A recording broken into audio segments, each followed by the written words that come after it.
Mais la responsabilité, il y a la responsabilité pénale. C'est ce qu'il faut voir, la responsabilité pénale. Ici, moi, j'ai délégué vos pouvoirs. Mon pouvoir. Oui. Une partie de mon pouvoir. La santé, la sécurité. Eh bien, si le travail n'a pas été bien accompli à votre entendement, est-ce la faute à M. Camara? Non.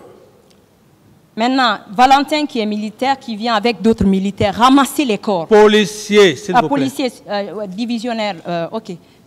Excusez-moi. Donc, M. Valentin Abba vient avec d'autres groupes ramasser les corps. Ils enlèvent carrément. Ils remplissent les camions, ces charniers. Ils déposent ces camions au camp Samori. Si les corps ne sont pas retrouvés, à qui on peut imputer cette responsabilité? Mais madame, pénalement, vous-même, c'est votre profession. Un officier de police judiciaire. Vous disiez que vous avez donné les instructions pour la suite à donner. Non, on ne s'est pas compris, madame. Laissez-le répondre. Je n'ai pas dit que j'ai donné des instructions. J'ai dit que j'ai donné des instructions fermes au ministre de la Santé de conserver les corps pour la répartition des familles de victimes. Un. Deuxièmement, vous me suivez, madame? Oui, allez-y. Allez-y, je veux. Voilà. Donc, ceci étant, si on quitte dans le cadre du ministre de la Santé, on revient dans le cadre du directeur national de la sécurité, on n'est plus dans le même... on n'est plus sur le même chemin. Parce que moi, je n'ai pas eu affaire avec le commissaire divisionnaire Valentin. Moi, j'avais plutôt affaire avec son ministre, le général Toto. Donc, il faudrait que vous sachiez ce parallèle-là. Donc, si M. Valentin est allé avec des militaires ramasser des corps, comme vous le dites, mais c'est peut-être à lui, et comme vous avez toute la possibilité de lui demander qu'en a-t-il fait de ces corps, les corps qu'il a ramassés avec les militaires selon vous. Mais ce n'est pas à moi de répondre à sa place. Est-ce que vous êtes d'accord avec nous que le fait pour le ministre Abdoulaye Chérif Diaby à l'époque de ne pas demander l'autopsie, ordonner l'autopsie, de ne pas faire des examens sur ces femmes, conserver toutes ces preuves, est-ce que cela n'impacte pas beaucoup aujourd'hui toute cette procédure? Bon, madame la procureure, à ce niveau, je pense que chaque cadre a son rôle à jouer. Moi, je ne suis pas un médecin.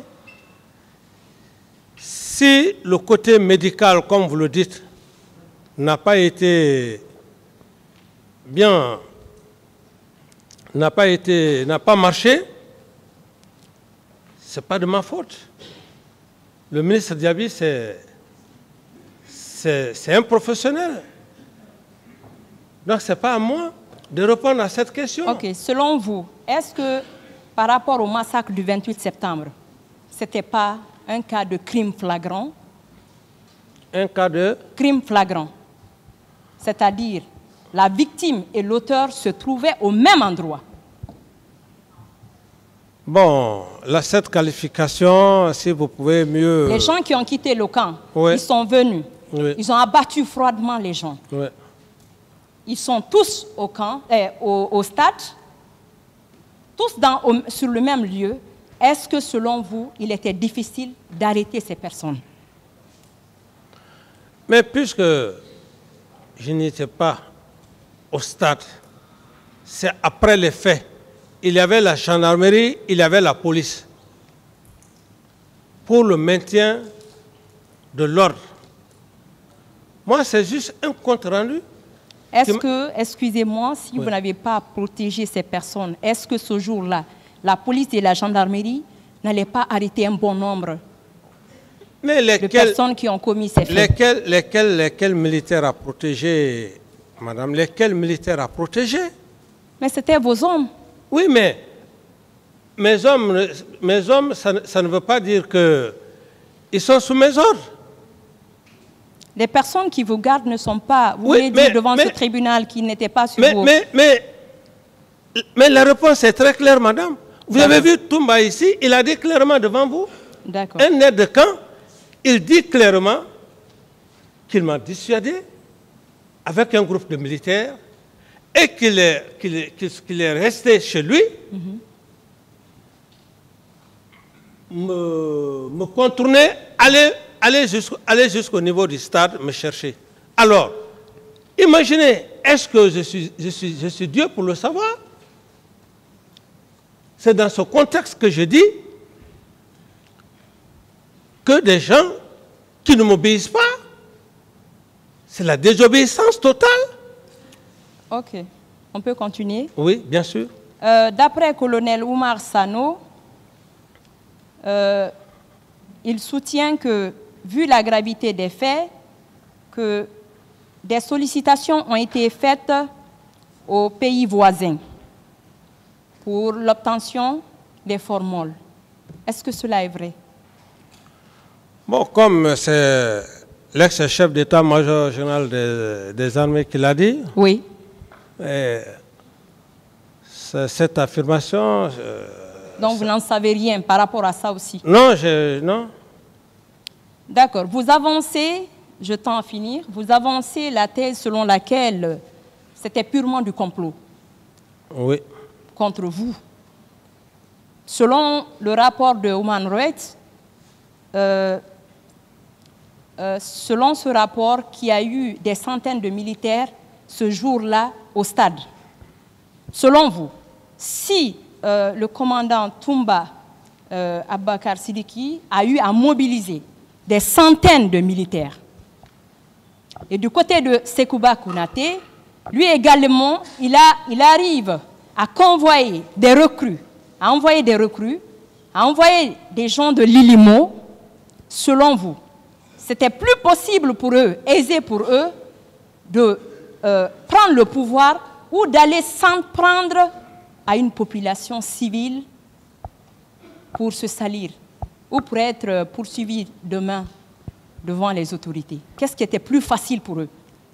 Donc, vous êtes avocate auprès de... Bon, de toutes les façons, ce que vous dites, ça ne se passe pas comme ça, madame. Oui. Comment ça se passe? Ça ne se passe pas comme ça, vous dites. Oui. N'était-il pas possible, l'Ilimo, aller prendre le pouvoir? Le complot, c'est un complot. Et oui. Comme je l'ai dit, si vous voulez encore que je puisse reprendre... Non, ne reprenez pas. Bon. Qu'est-ce qui était plus facile? C'était facile, quelqu'un que vous côtoyez tous les jours, mais de le faire quitter du pouvoir ou d'aller s'en prendre à une population? Ce n'était pas facile, madame, pour la simple raison. Oui. Ce n'était pas facile, madame, pour la simple raison oui. que Sekouba et Toumba ne pouvaient pas me renverser au point de vue coup d'État militaire. Ah je donne les raisons. Oui. On ne fait pas le coup d'État parce qu'on veut le faire. Hein? Oui. On le fait, c'est réfléchi. Ils ne pouvaient pas le faire parce qu'il y avait les éléments du colonel Claude Pivi à l'enceinte du camp. Oui. Et les éléments du colonel Tegoro à l'enceinte du camp. Donc, deux forces diamétralement opposées aux hommes que Sekouba gérait. Bata. Bon, Bata, ça c'est même Bata, c'est minime. Je parle même de notre enceinte. Alors, il vous a permis de voir Elhadj Cellou Dalein Diallo qui était blessé. En dehors de Elhadj Cellou, Vous n'avez pas vu un autre leader dans le véhicule dans lequel il était? J'ai personnellement parlé avec Elhadji Cellou Dalein Diallo. C'est lui que j'ai salué. C'est à lui que j'ai posé une question. Il m'a répondu. Et je l'ai encouragé. Après, je me suis retourné vers le ministre Théobrou. Il n'y avait pas d'autres leaders? Je n'ai pas prêté attention. Je sais qu'il n'était pas seul dans le véhicule. Mais je n'ai pas prêté attention pour identifier les autres qui étaient là. C'est le seul qui a échangé avec moi. Vous étiez en colère? Hein? J'ai dit, vous étiez en colère alors? Qui était en colère? Pourquoi je l'ai demandé son état? Et pourquoi je l'ai encouragé si j'étais en colère? Mais c'est quand même social. oui, il n'était pas seul dans ce véhicule quand même. Je n'étais pas venu là pour identifier tous ceux qui étaient dans le véhicule de Théobrou. Théobrou m'a arrêté pour me dire qu'il y a des leaders blessés, il les amène aux soins. On te dit qu'il y a des gens qui sont blessés. Tu t'arrêtes là pour faire quel inventaire? Bon, effectivement, vous l'avez vu, il saignait. Je n'ai pas vu le sang. Il était assis. Il était assis. Il était assis. J'ai dit qu'il avait la tête baissée, mais quand je l'ai vu, je l'ai reconnu. Je me suis approché. J'ai dit, c'est Elhadji. Il a soulevé la tête. Il me dit, oui, c'est moi. J'ai dit, c'est pas grave. Il me dit, ça va quand même. C'est bon. Okay. Bon, malgré tout, vous maintenez avoir continué au stade? Bien sûr. Et là, il n'y avait plus personne? Bien sûr.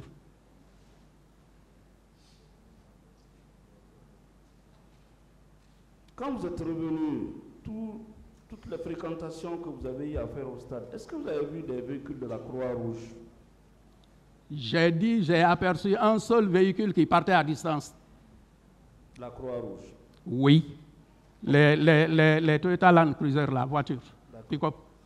Mon général, oui. À votre avis, quand il y a des événements comme ça, c'est la police qui doit embarquer les corps, la Croix-Rouge ou l'armée?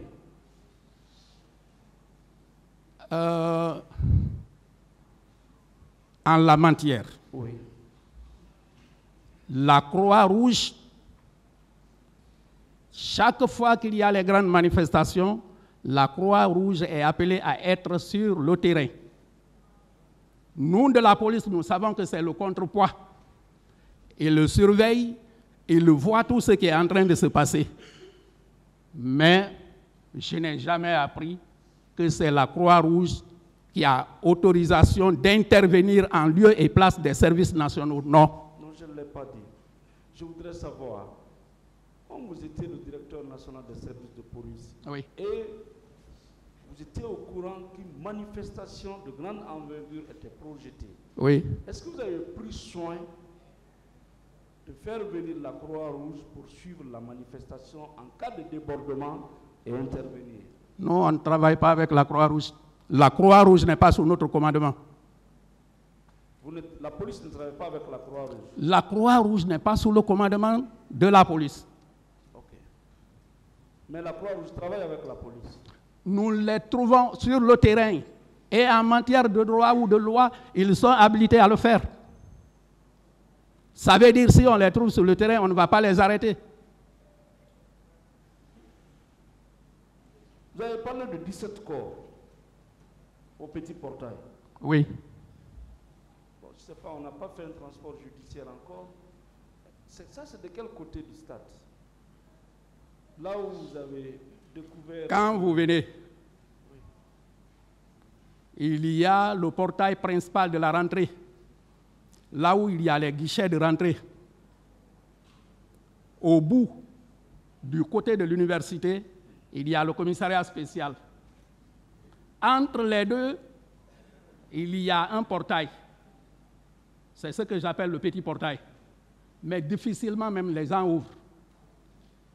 C'est ce portail-là qui a été bousculé. Les pommelles ont lassé et c'est à ce niveau-là que ce que j'ai parlé, on a trouvé. Les 17 corps, Oui. vous avez compté un à un?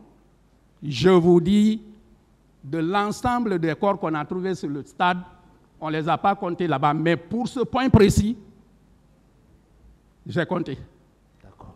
À votre avis, ils sont morts de bousculade ou par balle? Et c'était des jeunes ou des femmes ou des enfants? Je crois l'avoir dit ici, en ce qui concerne la qualité. Mais pour les causes de la mort, ça ne relève pas moi, ça relève de la santé. Il y avait des chaussures, vous l'avez dit ici. Plein. Plein. Oui. C'était la débandade. Oui. Maintenant, est-ce qu'il y avait du sang, suffisamment de sang? Je n'ai pas prêté attention à l'ensemble du stade, mais je vous ai dit que j'ai trouvé une personne du côté où on est allé s'arrêter, du côté du stade olympique, une personne qui avait un point rond sur sa poitrine duquel le sang sortait. Mon général, Oui. il y a une victime ici qui a déclaré qu'il avait, sauf erreur de ma part, je peux me tromper, que même il y avait eu, que des femmes avaient été violées, je crois, à la devanture du commissariat spécial du stade. Moi, je ne vous parle pas de la devanture du commissariat du stade. Je vous parle du moment où on est venu, on est rentré au stade et de ce qu'on a vu. Une autre question. Les deux va-et-vient que vous avez à faire, Oui. vous n'avez vu aucun militaire, même en perdition ce jour-là, dans l'alentour du stade? Aucun militaire, même cagoulé? Mais je ne suis pas allé aux alentours. Bon, Imaginez-vous l'atmosphère qu'il y avait ce jour-là. Quand vous roulez, vous venez pour un point précis. Est-ce que vous avez le temps d'aller encore faire des enquêtes aux alentours? Nous sommes venus sur un parcours, la route que vous connaissez, qui passe en face de la Fondis. Nous sommes arrivés à l'esplanade du stade. Et de là, nous sommes entrés à l'intérieur du stade. Voilà ce que je peux vous décrire. Oui, mon général, votre prédécesseur a déclaré ici que quand tout partout se passait bien, dès que les Bérélous sont arrivés, il a préféré quitter pour ne pas faire le faux héros. Qui est mon prédécesseur là? Le général Bafoué. Mais c'est lui qui était sur le terrain. S'il vous plaît. Il est parti se réfugier à Donka. Lui, il avait fui déjà, il s'est réfugié là-bas et il vous a appelé. Vous êtes passé par Donka à le prendre, vous êtes revenu encore avec lui au stade. Ouais. Et tout ce temps-là, vous n'avez vu aucun militaire, même un demi-militaire, vous n'avez vu personne. La police n'a pu interpeller personne. Je ne sais pas ce jour-là où vous étiez. Est-ce que ce jour-là, vous pourriez avoir le courage même de sortir? La rue était déserte. Comprenez-vous? Oui, mais Condé dit, Condé dit que lui, les militaires quittaient la ville. Mais c'est lui qui le dit. Et lui, il était sur le terrain. Moi, je n'étais pas sur le terrain. Mon général, oui. À supposer que vous avez vu un militaire, un groupe de militaires, vous aurez pu les mettre aux arrêts? À supposer? Oui. Mais puisque ça ne s'est pas fait. Oui, mais si ça se faisait? Non, mais puisque ça ne s'est pas fait, on ne peut pas parler de ça. Ça ne s'est pas fait. Si les militaires sont restés maîtres des lieux pendant plusieurs heures, ils ont sécurisé les lieux, ils sont restés. Vous savez, il nous a été rapporté ici que des militaires ont quitté le camp Koundara pour descendre au stade, dirigé par Begré. Je voudrais que vous reteniez ce que je vous ai dit. D'accord. D'accord. Bon. Est-ce qu'on peut retenir que les 17 camions, les 17 corps là ont été embarqués devant vous pour le camp? C'est tout l'ensemble là qui a été embarqué et compté à faire 54 corps.